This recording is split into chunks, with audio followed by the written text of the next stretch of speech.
Mga kaibigan, isang magandang araw ho sa ating lahat, no? Especially for those questions, yung nagbabato ho sa atin ng mga questions, mga kaibigan. It is our part 1 na sasabihin ko sa inyo na kung saan ay sasagutin ko dito yung initial na mga tanong ho ninyo regarding doon sa PNP core values, ano ba yon, no? And then sasagutin natin sa part 2 yan lahat, mga kaibigan, including yung tanong na kung saan ay tinatanong po, mga kaibigan, na what are those PNP units, yung 23 PNP support units po natin, mga kaibigan, no? So mayroon tayong 23 na units na kung saan ay ito po ay nasa ating organisasyon sa PNP.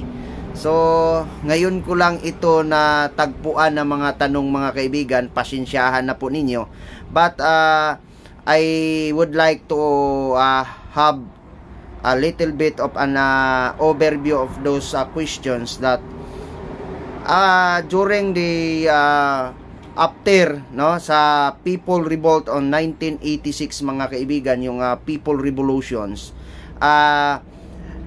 nag-create na kailanganin natin ng police force, no, after the promulgated the 1986 the new constitution, no, after 1986 na People Revolt. So the new constitutions promulgated a police force in this country. So that's why na-create yung PNP. The PNP was established and then under of the DILG. So under of the 69 Republic Act 6975 and 8551. So babasahin niyo po 'yon, no? So hindi natin isa-isahin because I am not an expert about kinds of law, but we have here what I'm doing here is to inform and to have an idea, a little bit of idea what are those support units, no, na kung saan we have a 23 units, support units natin, na ang 11 dyan, mga kaibigan, it's all about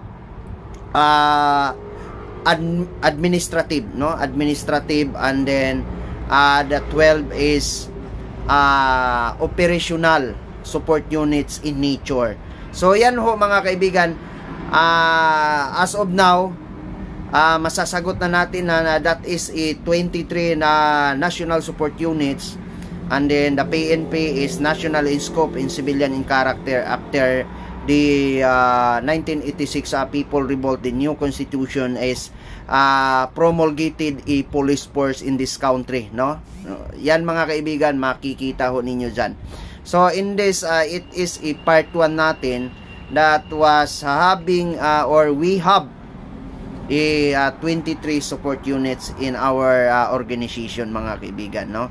That is a 11 in administrative and also having a 12 support units operational in nature. So thank you so much. Part 2, abangan ninyo, sasagutin ko yan, yung mga ano dyan, no, yung mga tanong ninyo, kasi as of now ay hindi ko pa masyadong familiarize on that because bago ko lang po ito na ano, no, nasugatan ng mga questions. So thank you so much sa inyong lahat, mga kaibigan. Maraming salamat, and those people who are following our TikTok followers here. So maraming salamat, and also our Facebook page and Cans Baby Nature, and also in our YouTube channel here. Thank you so much.